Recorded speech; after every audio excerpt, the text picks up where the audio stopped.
G'day folks, welcome to another exciting episode of Learn to Paint TV. My name's Rod Moore from the Learn to Paint Academy.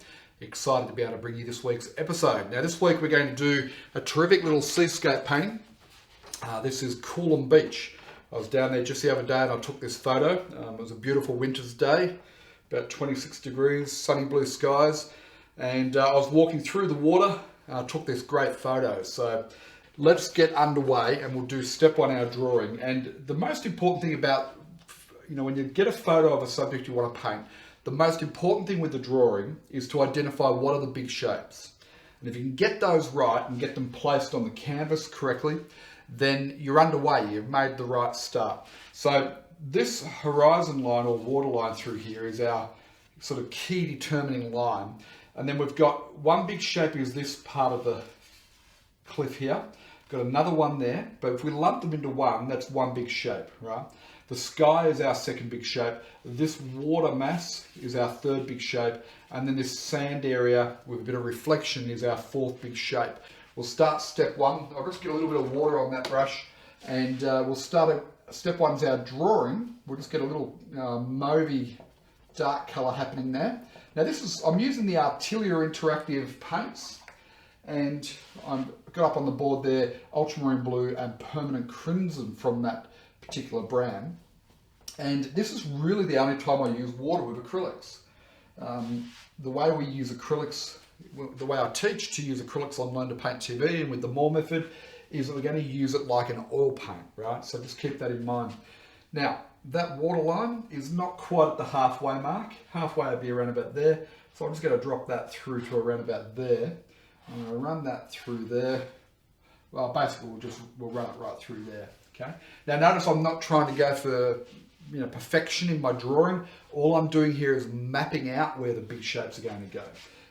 We'll tighten it up a bit later in our blocking phase. Okay. So then we've got this beautiful. Anyone who knows Coolum Beach will know you've got this beautiful sort of headland. Around to First Bay there, run that through there. Okay, so now we've got a pretty good start there. Now notice I put this line is just slightly lower than the water line, that horizon line for the water. Okay, and that gives us a little bit of separation between these two cliffs here. And over here there's a few little pine trees and things which we'll add in a bit later. And then so the next thing is the water.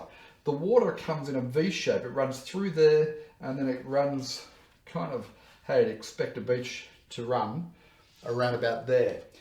That's all the water, and then this is all the sand. However, the sand has got some sort of reflection of, the sand's wet and it's reflecting the sky. Okay, so that's going to be that section there. But all that's sand, all that's water, sky, pretty obvious and pretty simple to do, right? And notice that drawing has taken us a couple of minutes. So that's all you don't need to be a great drawer to be able to learn to start painting. Now, I do think becoming a good drawer helps with your painting as you progress, but initially to get started, you can see what I've done there, a few basic lines, okay? And you can do that. And the way I teach is designed for people who are just starting out, beginning, or even intermediate painters who need to revisit their approach, trying to keep it as simple as possible, okay? So that's step one. So I'm going to use big brush for blocking in. Okay, we've got a lot of canvas to cover. You want to use a big brush, don't muck around with a small brush. And I'm going to start off with these two headlands here. So first of all, we want to block in the dark side of the headlands here. So I'll get a bit of blue and red. And let's just put that down. So I want a nice chunky dark there. And then we'll put some brighter colours over the top of that in our third step. Okay. So now what I want to do is I want to have this second headland here just a little bit behind this one, further off in the distance. So I'll show you how we'll do that. It's about understanding the laws of aerial perspective. A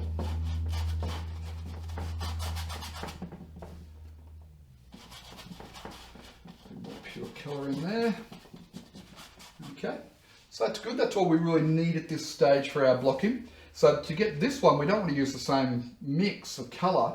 We want to still use blue and red, Okay, but now I'm going to introduce just a little bit of the white into the mix, and I'm going to push this headland a little bit cooler, so a little bit more blue, whereas this had a bit more red in the mix. This one's now going to have a little bit more of the blue. Why is that? Because cool colours go back into the distance and warm colours come forward.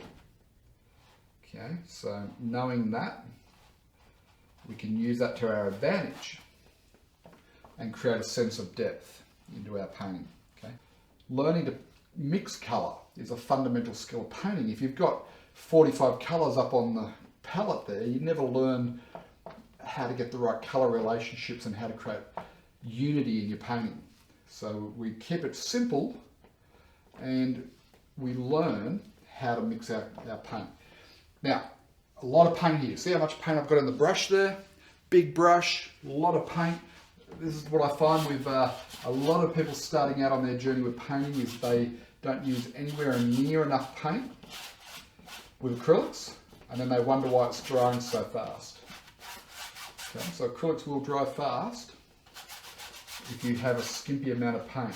Now I'm painting here in studio lights, so it's going to dry extra fast.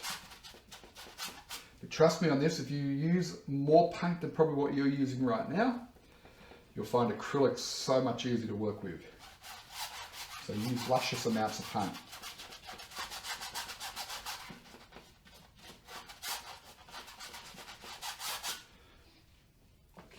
So what I'm doing is I'm lightening it off as we get closer down to the horizon there, creating a gradient, dark at the top, getting lighter towards the bottom there. Okay.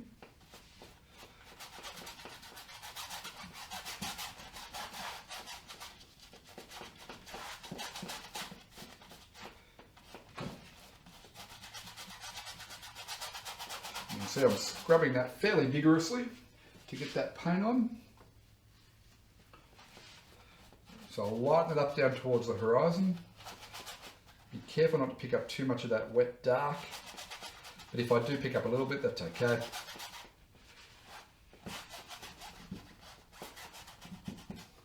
Okay, now what I'm going to do, I won't do it just yet, I'll just finish this off.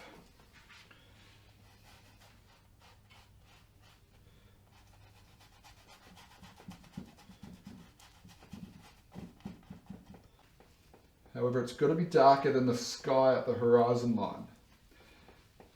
That's our sky colour, and this is our deep water colour. Okay, and then I'll just run that through there, trying not to create too perfect a hard edge there. Okay, and then we'll block that in there.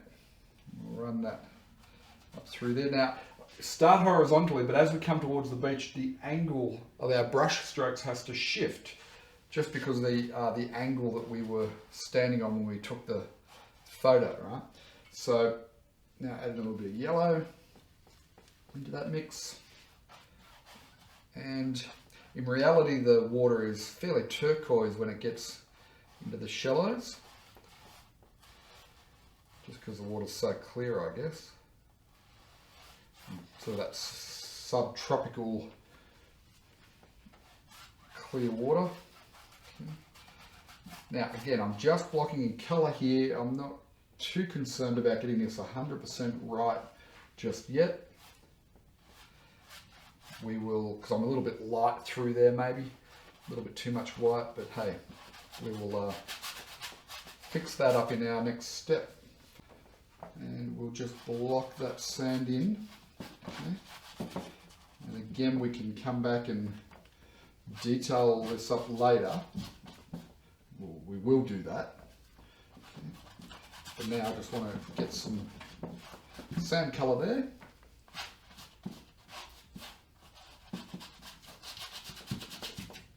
Like so. And then in this section here is the wet sand, so I want to add in a little bit of this permanent crimson. Okay. More yellow ochre. A little touch of the white. Because we want to create the impression that the water is, you know, the waves have been washing up onto the sand there and they've just receded back out. So we just shift the tone of it a little and then we'll put some blue reflections for the sky over that in our next step. Okay.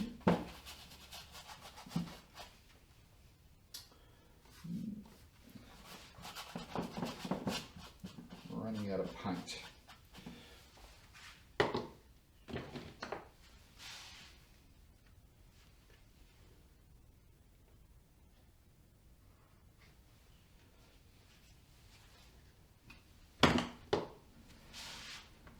Okay, now as it comes closer to us, we can start to darken it up a little bit like so. A little bit more white in there for the transition through there. Okay.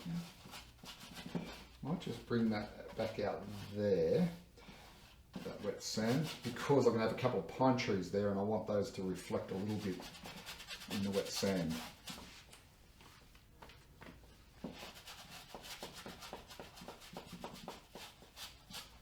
In our next step, we're going to pull it all together as a nice painting. So that really finishes step 2. And I think we're on track. You know, we're going along pretty well with this one. So the thing with acrylics now is you don't want to be working to acrylics when they're half wet, which is what they are now, right?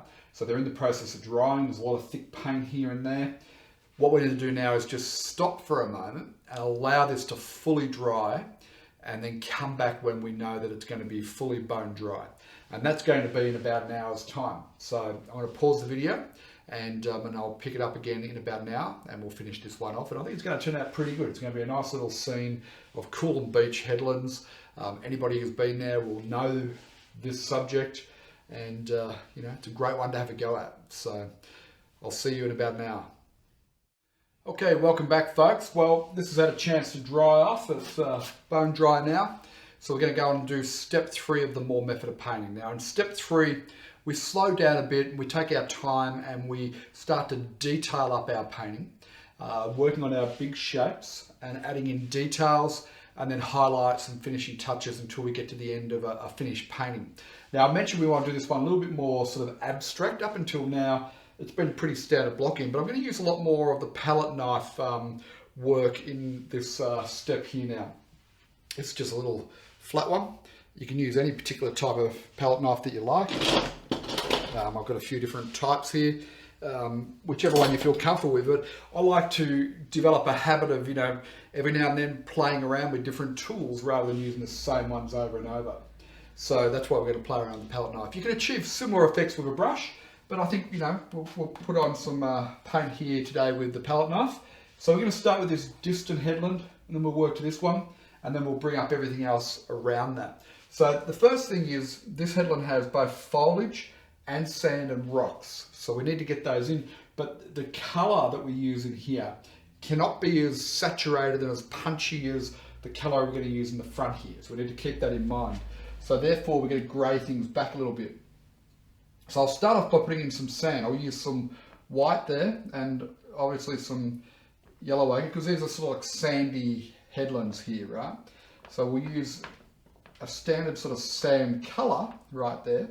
However, we need to grey it back. So I'm going to take a little bit of blue into it and a little bit of red. By adding, you know, blue and red will make a mauve or a purple. Purple is the complement of yellow, which will help us grey that back, right? So just by adding those in, you can see that that's now not as vibrant a sand colour as we had before. It's just greyed out a little bit, which is what we want. So what I'm going to do is just start off by making a few marks here. I'll scrape into some of that paint, and then we'll come down here and we'll just get in some marks. So the great thing about the palette knife is you can get this broken colour with this underpainting in there, which is part of the reason why we do the shadow tone with the underpaint first, is because as we apply this next coat of paint, well, you can already see that it starts to break up a little bit, and we get this nice broken colour effect with the shadow poking through. So I don't want to get some rocks along the bottom here. So our rocks are predominantly the red and the yellow. Okay, those two. It's going to give us sort of like an orangey brown tone, depending on the ratio that we mix in there. However, we need to grey it back, so I'll add a little bit of blue into that, and I need to lighten it, so we'll add a little bit of white. Okay, and that should give us a more muted sort of orangey brown tone. Okay, as you can see there. So we'll take some of that and we'll just we'll pop some of that around the base here. There's a bit of rocks that come out of the water. I'll pop that in there, and there. We'll run some of it up, you know, into that sand there.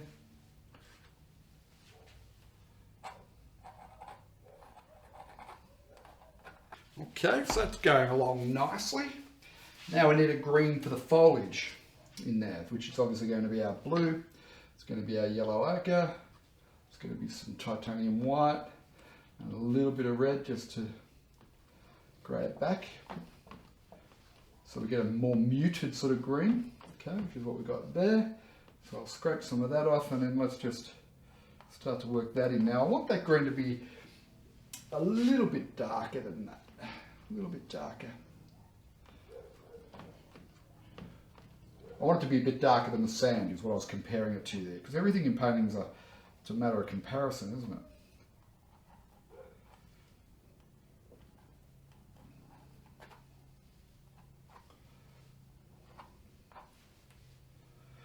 The good thing about the palette knife is you can actually put paint down, but you can also scrape some of that back off. If you've got too much paint there, then you know, you can always scrape a little bit back. And notice the way I'm loading it. I'm just scraping a little bit on the end there, a little roll, and I clean it after each application as well, which I think is fairly important. And then we'll just break up the line there, so it's not a perfectly round line. We'll put a few little indications of trees and the like up there. It's more of an earthy sort of sandy tone that we're going to find in here. So let's just work some of this. See how much more vibrant that is than what we had on the distant headland. Okay, a little bit more foliage up top on this one. And just play around with making different marks. You know, put the paint down and then move it round. So get a sort of semi-abstract feel to it. Keeping in mind though, what we're painting in here is rocks and sand and so on. So we need to still be a little bit true to the nature of it. However, have some fun. Be a little bit looser. Don't always try and paint in a totally realism way, like, you know, you're trying to capture a camera image. Okay, so now we'll take the blue, we'll take some yellow ochre, and we'll take some cadmium yellow. So again, this is going to be a more vibrant green, and we'll jump forward more than what that distant green does, which is what we want. Okay.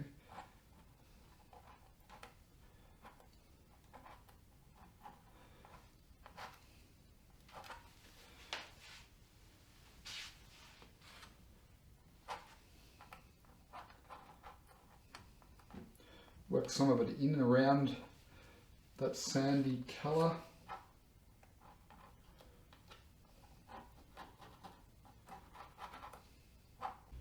Something more like it. Okay, let me just work some of that back in, just so I can get some soft edges around the dry part of the sand. I'll just push it up in there like so. But also, because when I put this blue sky tone in, I want to do it into wet paint. You'll see what I mean in a moment.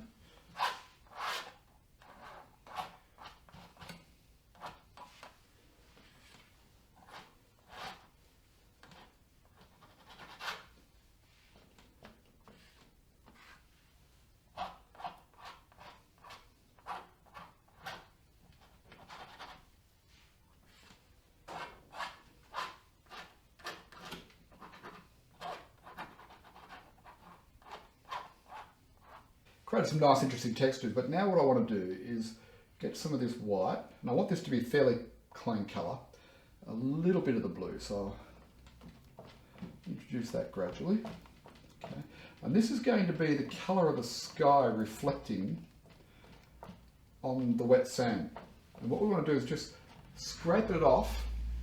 I've sort of just scraped a roll off on the end there. And I just want to come here and just start to just drag it down and let it mix with that wet paint that I've just put on. Like so. Okay. So it's a broken effect. It's not a solid colour effect. With the water I'll switch back to a medium-sized flat brush. Okay. And we'll just get a bit of work in here for the water, just to bring it into balance. So we'll add that blue to there, get a bit of the two yellows. Just be careful to keep this colour reasonably pure. And I'm just going to come in here and just get some more paint happening in here.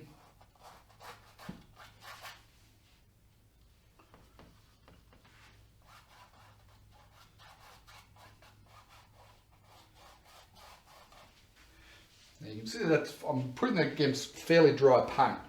What I'm going to do is take my spray bottle and just give it a bit of a spray along the edge there, just so I can soften that edge back into that blue.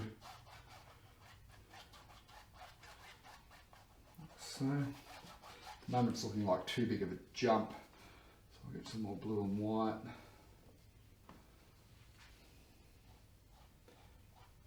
Just work that in like so.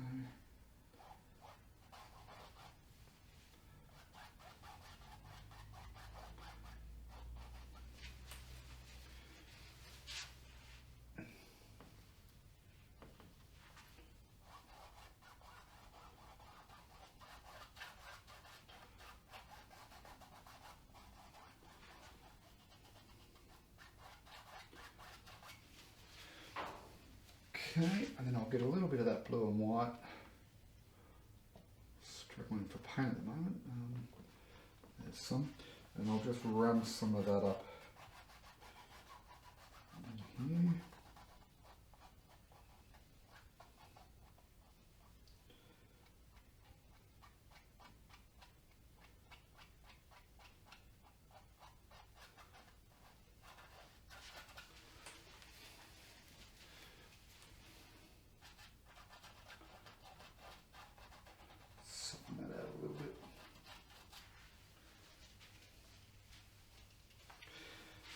Okay, I'll come back to my palette knife now, and I'll get this white, put it over that bluey area there, because I don't want pure white, and then scrape a bit to just put in an initial part of our wave here, just this breaking water there.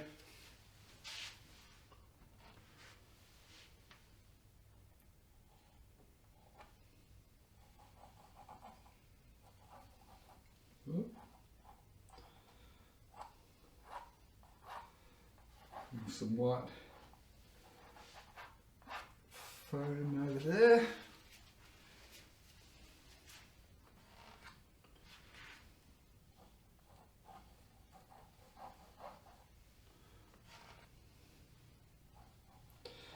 Just using the knife just to create some effects of foam.